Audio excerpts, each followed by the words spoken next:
Welcome to the Orange is the New Black podcast. I'm your host, Ace Boogie, joined by my co-host, Zimmy Benz, Zim Hude. Zim, what's going on, bro?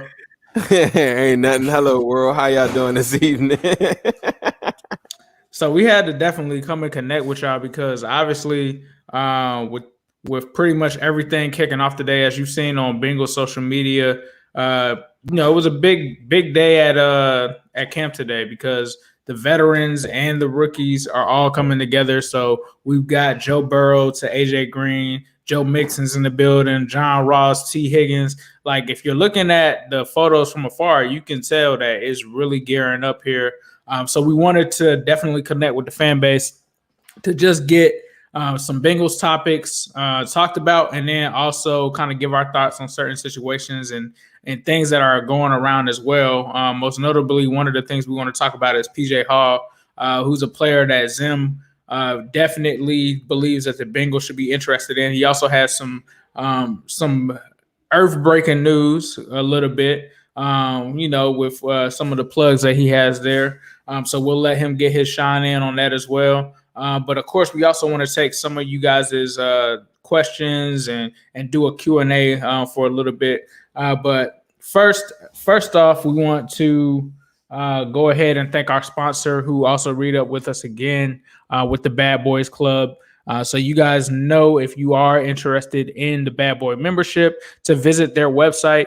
It's basically going to give you any kind of advice that you need for dating or anything like that. If you do go there and you do sign up for a membership, please be sure to tell them that the Orange is the New Black podcast sent you there. So definitely be sure to check that out. But let's get into what we're here for. So we're here to talk about some Bengals news. And Zim, you have the floor now to talk about the man. You said his name is PJ?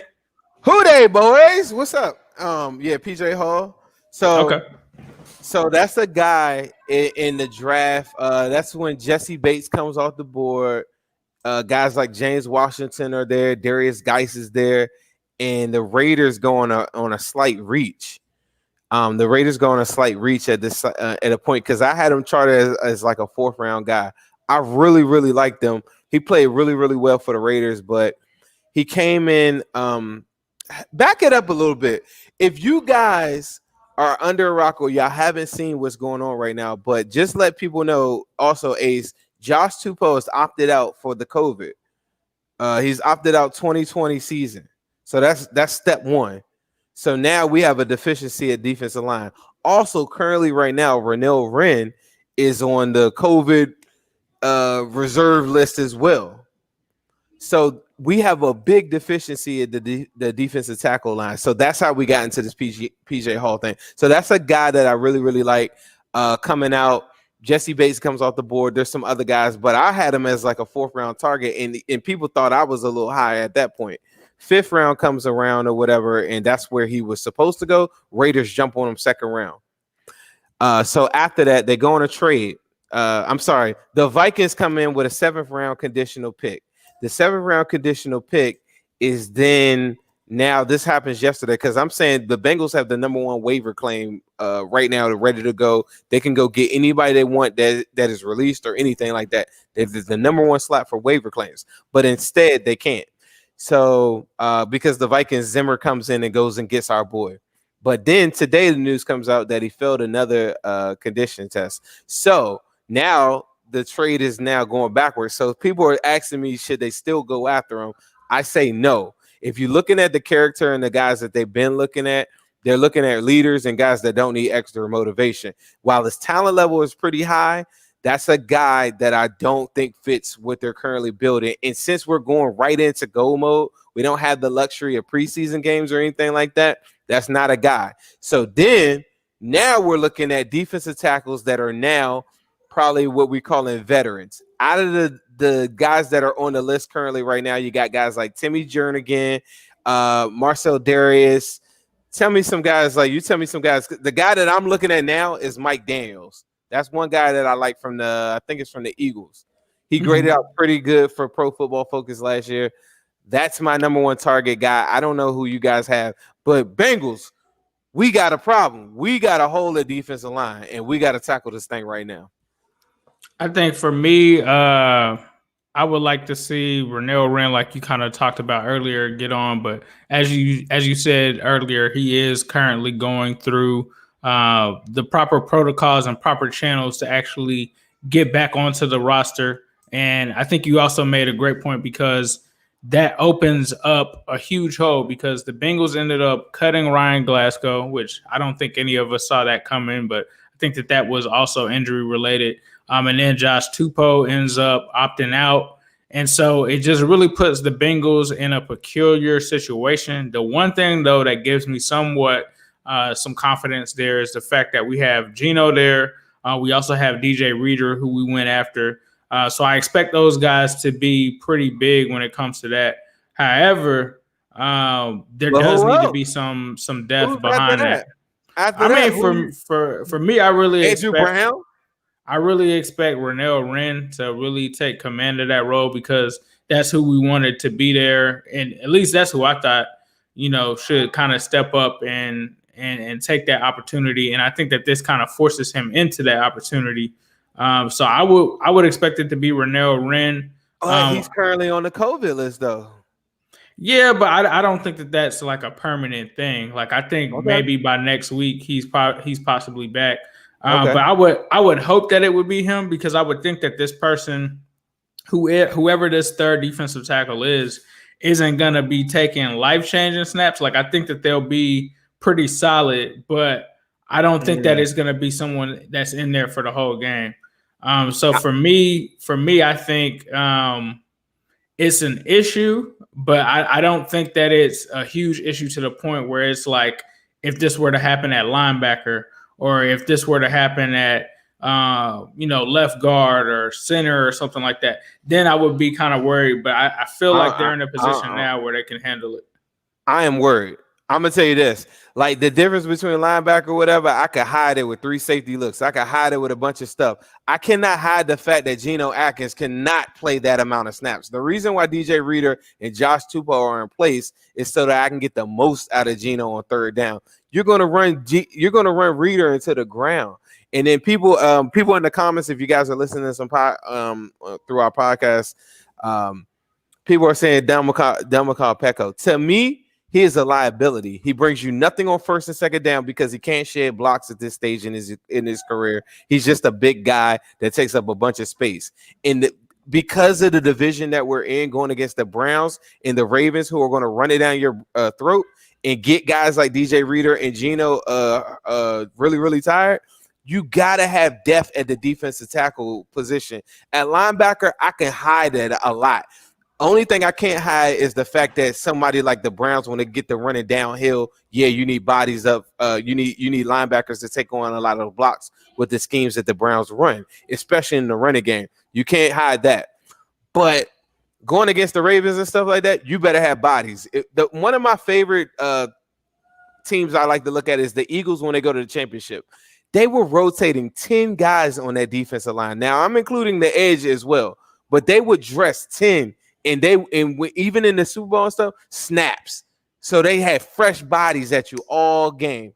And that's one of the teams I look at a lot, especially if you ever get a chance, go look at the makeup of that roster. I'm really worried about it. Like, I just think it's going to make Geno look older than what he really is. It's solid. But as we know, we're Bengals fans. Ain't nobody giving you straight 16. Who giving you a whole 16? You know somebody going to go down. And what do we do? What are we going to talk about? Next man up. Next man up. Who's your next man up? I'm getting to the point now, 2020. I hate that whole next man up thing. Like, I get it. I do. I'm with it. I'm like, keep it rolling. But next man up, like, hurts people like us in this position. You give me a safety that go down tomorrow, we got answers. I got Sean Williams. I got Jesse Bates. I got Von Bell. I got guys that can rotate and play hybrid. Like, we got so many different things. But we don't have defensive tackle. I'm sorry. I think that's a problem. I think it's a big problem in our division.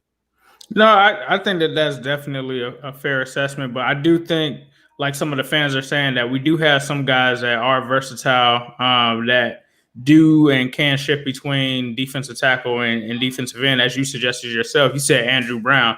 That's definitely a guy that I think that you can rotate in that situation.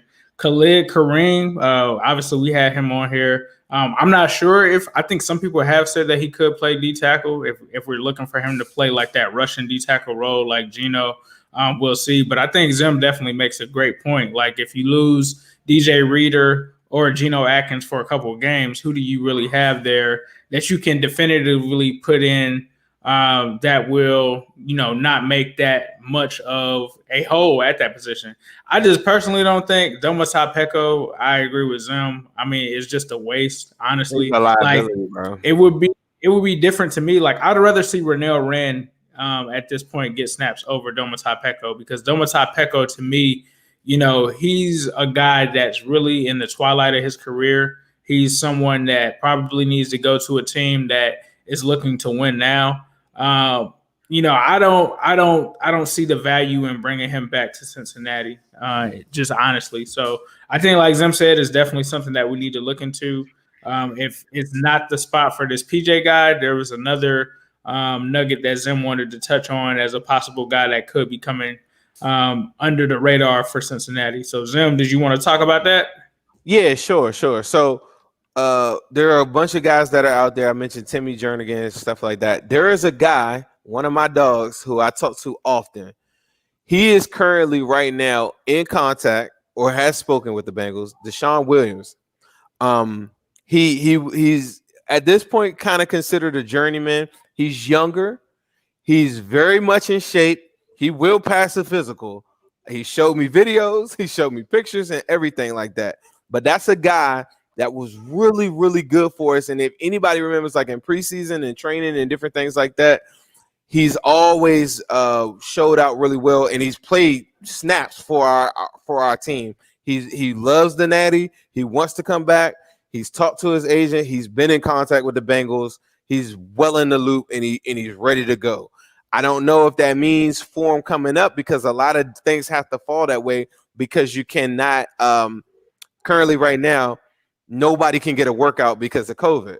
So when I say scheduled or contacts, I don't know what those meetings are. I didn't get into that with him, but that is a guy that I want everybody to kind of keep a look at, whether it be practice squad or whatever. He's a guy that's always produced very, very well in preseason, and even in regular season had some pretty standout games. After he left the Bengals, he went to the Broncos. He had quality snaps there as well. He's made big plays. You could Google him, everything like that. I like him. He's younger and he's super motivated, and he's just somebody that's really cool. That's always supported me. So I wanted to definitely make sure that I shout him out. Yeah, I think that you make a great point, because Deshaun Williams was one of the guys that I really liked when he was around Cincinnati, and was one of those guys that I felt like they should have never kind of let go. And as you said, he did kind of, in a sense, let go. And I remember when they used to actually call him Baby Geno because of how he kind of compared to Geno in terms of his rushing ability. And I just remember the preseason was just a perfect place for him to put his skill set on spotlight, because he would just jump off the film all of that time when he was here. And like you said, this is a guy not only that knows Cincinnati, knows the city, knows his teammates, would easily be able to come in. Now, obviously, the defense is probably slightly different than what it was when he was here, but I have extreme confidence that he can come back here and pick it up. And that would be a guy that we would probably have some confidence in when it comes to him, coming in and playing valuable snaps and having that chemistry with that defensive line. So I would actually love that. So it's good to hear that he reached out to Zim and said that, those talks are happening behind the scenes for sure. It looks like Zim is showing some of the video of him working out a little bit. So it's good to hear that he is possibly back in the fold for the Bengals.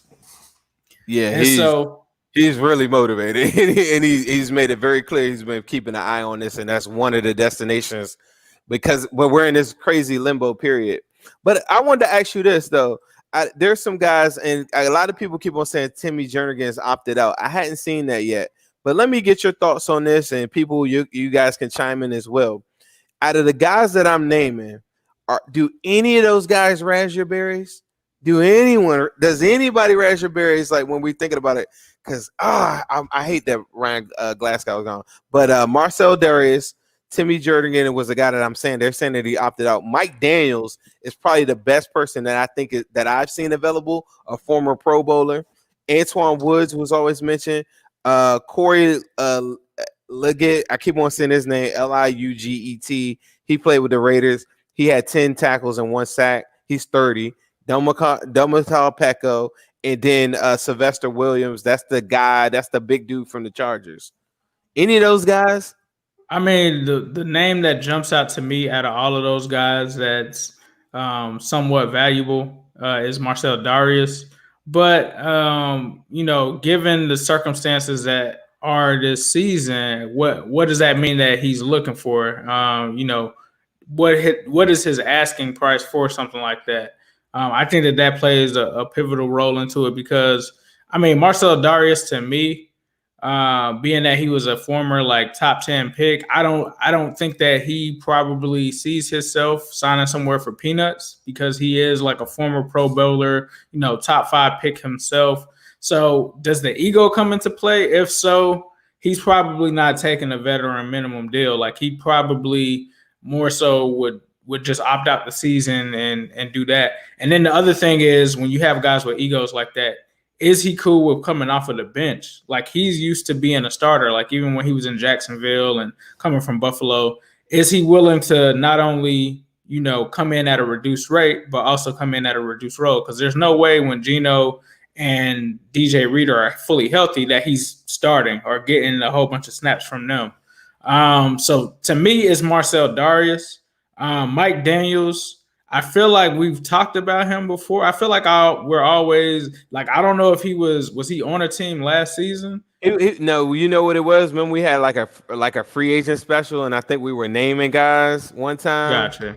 And I think I might have threw his name, and then everybody was killing me in the comments talking about Zim. You just picking all them old people, and I think you even we went through the whole list, and you walked away with like 1 or 2 names.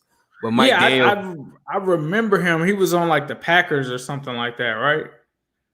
This past year, I just remember him from the Eagles. This past year, it looks like he was on Detroit, but I guess before that, he was with Green Bay. I mean, I think that he's more likely. He was with Green Bay. I just looked that up. He's more likely to be a guy that would come in and have no qualms of being a rotational guy or something like that. Like in a perfect world, of course, I would say Marcel Darius, but I think you kind of get that Allen Iverson syndrome, like Allen Iverson later in his career when he was on the Pistons and the Grizzlies, he really didn't want to come to grips with, I'm no longer that player and I had to come off the bench and do that. Like some people, they kind of have a pride thing where it's like, nah, I'm better than that. I'm not saying that that's the case with Marcel Darius. That's just what I would think if I was in his position. So to me, I think. Go ahead.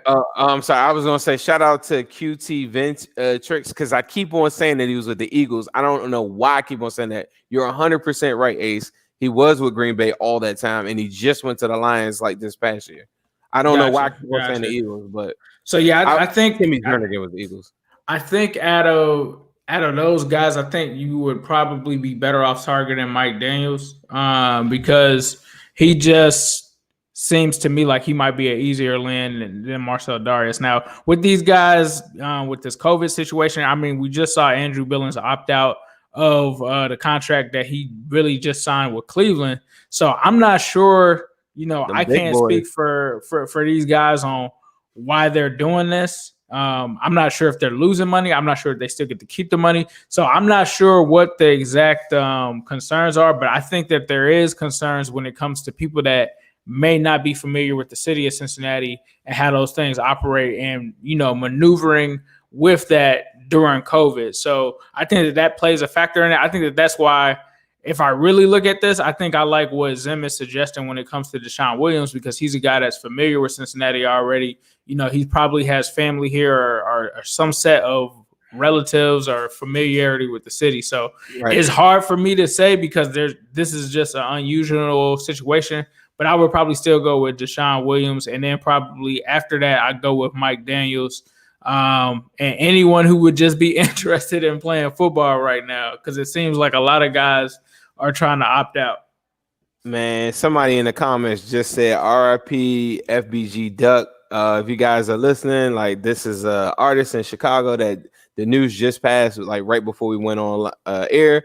I think me and Ace have a different view, I think, than other Bengals fans and stuff. And I think it's kind of crazy that somebody in this comment section actually said that. And it's really sad. So I never really listened to his music like that. I just thought that I think me and you do something where, mainly because we are African American, we have like something that we're offering, I think, to the general Bengals fan, whether you're white or black, Mexican, whatever, it doesn't matter. But I think we have a different point of view and a different perspective on stuff. And I think it's really cool that somebody actually like, shouted out something with the rap culture, I guess, in our comments. And you probably wouldn't get that anywhere else. And nobody else would even know what you're talking about besides me and Ace, I guess, probably. Right. No, I mean that's definitely dope. And as you said, like hip hop, it doesn't really have like the culture has transcended race and everything now. And it's dope to have those conversations, and it's dope to see a lot of people participate in it. For those who don't know, FBG Duck, as Zim said, like me and Zim aren't really too familiar with his music, but we know that he's a rapper from Chicago. And unfortunately, he was shot earlier. And if you're on Twitter, you probably saw it trending earlier today. But unfortunately, he was shot and killed. So unfortunately, that's a loss. If I'm not mistaken, another thing that resonated with me was that he had a young child. So I did see that his daughter. I did see a picture of his daughter that kind of made me emotional a little earlier, because it's it's sad that she has to grow up without a father now, and she was very young. She looked like she was about mine and Zim's son's ages. So it's pretty, it is pretty crazy in Chicago, but it is cool that that we can come together and have different conversations outside of just the Bengals. So it is cool to see that connection there. And rest in peace to him, and condolences to his family. And I'm gonna just pray on it, because that's crazy. But the one thing I was going to say to connect the dots on a cultural level, or just in the universe, right? So Joe Mixon's been tweeting and saying, like kind of, some people have messaged me, like Tony messaged me earlier. Tony Pike, that's my boy, that's my guy now. He's really cool. All right, so look, a lot of people have been messaging me and asking me, like, now Tony didn't ask me this, but a lot of people have been asking me, like, what is Joe Mixon talking about, right? So I'm not going to put you out there. I'm not going to try to slam you and say if you've been under a rock. But one of Ace's favorite artists, he's one of my least favorite artists, is Lil Baby. Has like probably the #1 rap song, like currently, like 3 of the #1 rap songs right now. So for me, I'm assuming everybody knows what Joe Mixon's tweeting when he says I ain't gonna go broke like Jock. So it's a song he's got called We Paid. If you follow me on Instagram, it's Zim_Huday. I even did like a video, and I had like Joe Burrow walking out the tunnel, and I like to change the music up because I like to keep everybody hip to whatever's going on right now, right? So somebody hit me and said, but who's Jock? So Young Jock is a rapper that, and I think this is important because I think I gotta connect the dots sometimes. Young Jock is a rapper who made the songs like Meet Me at the Mall. What was that song? And then you do the little Jock was around 2006. You couldn't go anywhere without hearing Young Jock. It was just, he was everywhere. He was on fire. So a couple of months ago, now Jock is a hustler. Now I'm not going to say Jock is broke or anything like that, but a couple people recorded Jock doing Uber probably 7-8 months ago. So the whole joke or whole thing around Atlanta area is that Young Jock is gone broke. Now, mind you, Young Jock is still on TV, on Love and Hip Hop, different shows like that. So people didn't understand the correlation, but it's like an ongoing joke amongst the hip hop generation or whatever. I don't know, but everybody says Lil Jock. So the first line in the Lil Baby song is, "I'm not gonna go broke like Jock." So Joe Mixon tweets that. So if you're wondering if he's thinking that he's going to go broke or anything like that, it doesn't have any extra significance. He's just quoting a song. He's just quoting a song that he likes. That is a very hot song right now. But he did write a tweet earlier today that says now we have an understanding. So, and Sean Williams also commented, because I'm still learning. I was telling Aces earlier, I'm still understanding Twitter. Like, I still don't understand everything about Twitter. But he wrote, I guess, in a comment under whatever Mixon is saying, and he's pretty much saying that, hey, bro, just sign the line. Because behind the scenes, the Bengals have been talking to him. Duke Tobin had a press conference yesterday. We're filming this on August 4th. He had a press conference yesterday where he's saying pretty much that we believe in Joe Mixon and we're so happy about his growth. He had nothing but positive stuff. In contrast, he talked about William Jackson. When he talked about William Jackson, he said, yeah, we'll see. Like, we need to see what he's going to do this year. A lot of people have speculated that the Bengals' current staff isn't the biggest fans of William Jackson. And if you're looking at it, they got so many players on the roster like John Ross, Mixon, William Jackson, all these guys in that third year fringe. You can go get a big bag, or you might just walk out the door or whatever. So it's really, really crazy to see like this thing unfold. But Joe Mixon's got a couple tweets going out there right now, but he is in negotiations currently and has spoken to the Bengals about this extension that we've been talking about for about 3-4 months. What that dollar amount is, I'm not sure, but I know this. Nobody is going to pay Joe Mixon what the Bengals will pay him right now. If Joe Mixon goes and runs for $1,500, I said $1,500 this upcoming season or whatever, all that could change. The likelihood of that happening, his agent should be telling them, are very slim, especially with all the weapons that are on this football team. And you're looking at other guys like Dalvin Cook, who didn't sit out or anything like that, went straight to camp. This market is looking really, really crazy, as we talked about Joe Mixon against these other running backs like that are coming up this upcoming year. The only one that got checked off the list recently was Derrick Henry. Other than that, we got a million guys that are out there. His agent should be telling them whatever the Bengals are offering you currently right now, nobody else is going to offer you that right now, especially if you go look at the Melvin Gordon money. Yeah, I totally agree with you on that. It seems like, we haven't confirmed anything. We haven't talked to Joe and his peoples. I know you guys know that we do have relationships and do talk to players. I'm just giving you a statement right now. I'm not reporting on any inside information. I have not talked to Joe or anything like that. But from what I've seen out there, the same things that you guys have probably seen as well is that he's looking for top 8 running back money, which I think is fair. I feel like he's a top 8 running back in the league.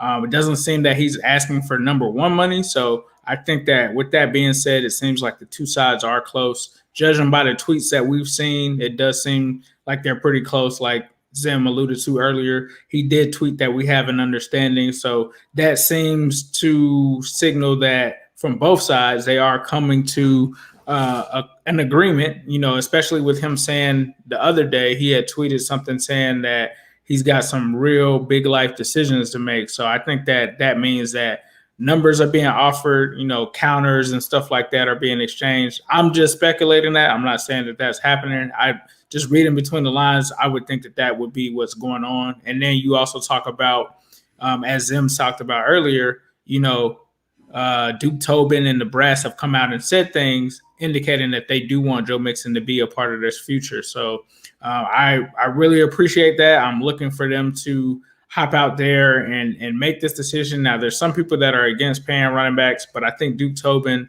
described this perfectly in saying that it's not a running back thing. It's not about the position. It's about the player. And a lot of people look at Joe Mixon as the vocal leader in the locker room. They look at him as the leader. And so when you see guys that put their neck on the line and go out and speak up and do things the right way, that sends a great message to the rest of the locker room if you do keep that guy. And that lets guys that are younger in the room know that, hey, if I come in here and work my tail off and become a leader, that this is a team that will take care of me. So I look forward to hearing within the coming days that we have signed Joe Mixon. I don't think it's out of the norm because generally when the Bengals do that big extension, it usually comes before the season. With them already kind of having the AJ Green thing handled, it pretty much is a no-brainer that they can take care of the Joe Mixon extension. So I think we're all on board with that. And like Zim said, is don't look too much into the tweets. It's just like Joe really likes music. I don't know if you follow him on Instagram, but if you ever watch him live, he loves music. And so it's no surprise for him to tweet, maybe one of his favorite lines from one of his favorite songs out there. It's not something that you guys need to look into. It doesn't go that deep. It does. Now, one thing that I will say is the song is called "We Paid," so he probably is looking to get paid, and he's probably trying to make sure that he puts himself in a position to where he secures everything, because it's not just about him; it's about his family and stuff like that. He doesn't want to put himself in a position to where, like most athletes, he could go broke. So that's all it is. I think, and we just look forward to having Joe Mixon in stripes for sure. I will say this. I'm gonna move a little forward. Speaking of getting paid, AJ Green looked really happy in the images that we're getting so far. So that's someone that's getting currently paid. And if you remember when he did his live, because me and you both were in there, he said, I did look at the franchise tag as like it was like a slight at first, but he said, yeah, then I thought about it, to get paid 18 mil. I'm at this point in my year, at this point in my career, and like people not getting that type of money, that puts me in the top 5, like wide receivers getting paid. He looked very happy today. I had a source tell me today that Joe Burrow looked really good throwing to Sample, of all people. I had a feeling this was coming. That was my one thing. I said, Sample. What about? The AJ is like, he wasn't trying to expand on it, but he said to Sample, of all people. Like, I can see that. I could definitely see that. I think some of the earliest pictures that we saw of Joe Burrow was with Sample, and really? a lot of people kind of talked about that, and they always kind of talk about how when you have young quarterbacks or quarterbacks in general, they always rely on that tight end. And so it seems like maybe him and Sample can kind of strike that chord up. I would expect it to be Uzoma, but actually Sample makes more sense just because they're closer within like the same age range.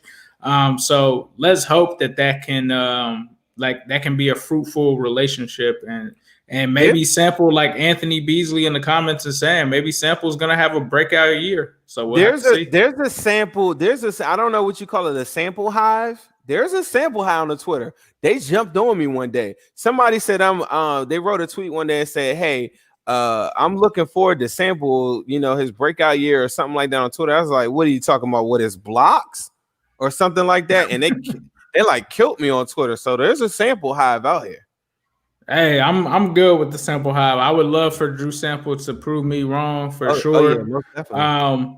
If I'll say this, if Drew Sample catches 8 touchdowns, I'm not gonna say 10 because I feel like 10 is too hard. 8? If he catches 8 touchdowns, I will delete the Drew Sample video on my page where I like went in on him as soon as we like drafted him. So if he gets 8 touchdowns this season, I will delete that video out of respect of Drew Sample.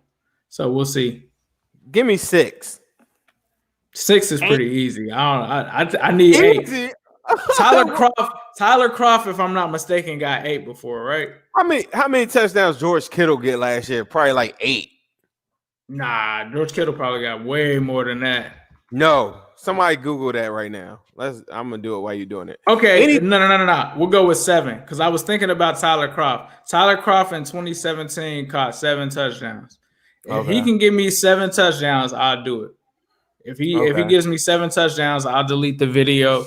And if you haven't watched the video, I recommend just going to YouTube and putting in New Stripe City, Drew Sample. It's probably all you have to put in, and it'll come up. And it was live during the draft. It was like my instant reaction after it. But Zim, so that's what I'm gonna do. Zim, if Drew Sample catches 7 touchdowns, what are you gonna do for the people? I will. If there is a Drew Sample shirt, I won't buy you a jersey. But who is the guy right there? Anthony Beasley. I'm gonna just pick you right now. DM me on Instagram right now. I'll give you my phone number. I'll give you my email address. I ain't hard to find. You can hit me. Like, my DMs might get flooded, but I'll let you text me, bro. Anthony Beasley, hit me right now. If Drew Sample goes crazy, I'm gonna buy you a Drew Sample shirt. If you could put me down for 5 touchdowns with Sample. Give me 5 touchdowns. I'm gonna say Anthony Beasley a Sample shirt because you was the first person to jump out there and say Sample. Okay. Nah, that's dope. I like doing this because Last season, I kind of knew it wasn't gonna happen, but I think I said like I would buy Andy Dalton jersey. I think it was like the authentic on the field if the Bengals won 10 games or something like that last year. If Drew Sample got one like this is an AJ Green like jersey shirt, something like that. I got you. Something like that. Right. So one interesting nugget I just wanted to talk about, like before I had nothing else. I didn't know if you had anything else. I think it was really good. We need to talk, but Zach Taylor did say that the team might be on the hunt for free agent ads in the upcoming day as training camp gets underway. He said the team is open to a lot of things in free agency right now, according to ESPN's Ben Baby.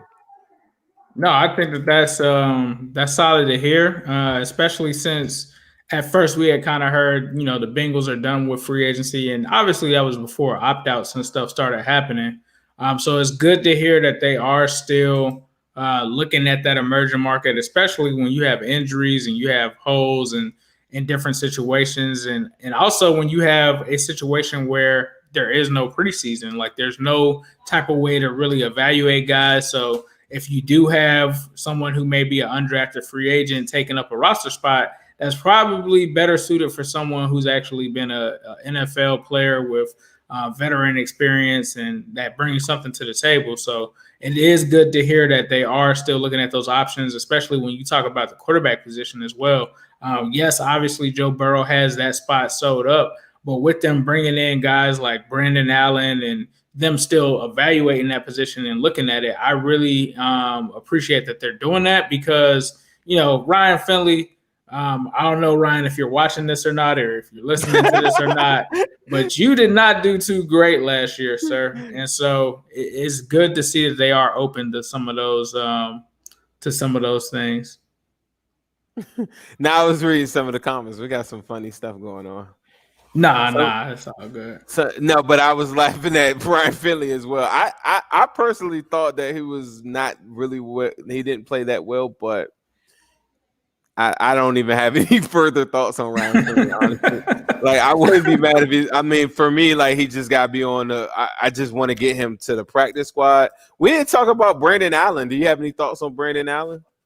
I have zero thoughts on Brandon Allen, and that's simply because I haven't done much research on Brandon Allen. I've heard of the name before. I think I did a quick Google search on him when we first signed him. But he played 3 games last season, had 1 win, I believe. Yeah, he sounds like a guy that's a solid backup in the NFL. Now I did see that 3 touchdowns and 2 interceptions, but he only played in 3 games last year, and I know at one point the Broncos were kind of headed in a bad direction. So it's kind of hard to evaluate that. But what I kind of expect from emergency quarterback or a guy that's just coming in to try to help fill out that room, I think that he is a solid guy for them to bring in. Right. I'm 100% with you. So if you guys will allow us, we're going to go do some more research, go try to get some more interesting nuggets. Interview that we had scheduled had to probably, I wouldn't say cancel. He was dropped from the football team. So we'll be working on some stuff for you guys. We got to get back to our exclusives. Like I think we spoiled y'all with like back-to-back interviews, and I really enjoy spoiling you guys, so that's not a bad thing. So let us work on some of that stuff. I'm gonna try to go get some more tidbits. You got a couple different things from the inside with us. I hope today that you can go talk to some people and talk and have your thoughts. You can go argue about Mike Daniels versus Domotar Peko if you want. I guess I don't know, but that's all I got for you guys today. Who they got anything? No, I just want to say you guys make sure that you follow Zim at Zim_Hude on Instagram. Follow him on Twitter at ZimHude. You can find me on YouTube at New Stripe City. You can also find me on Twitter at New Stripe City.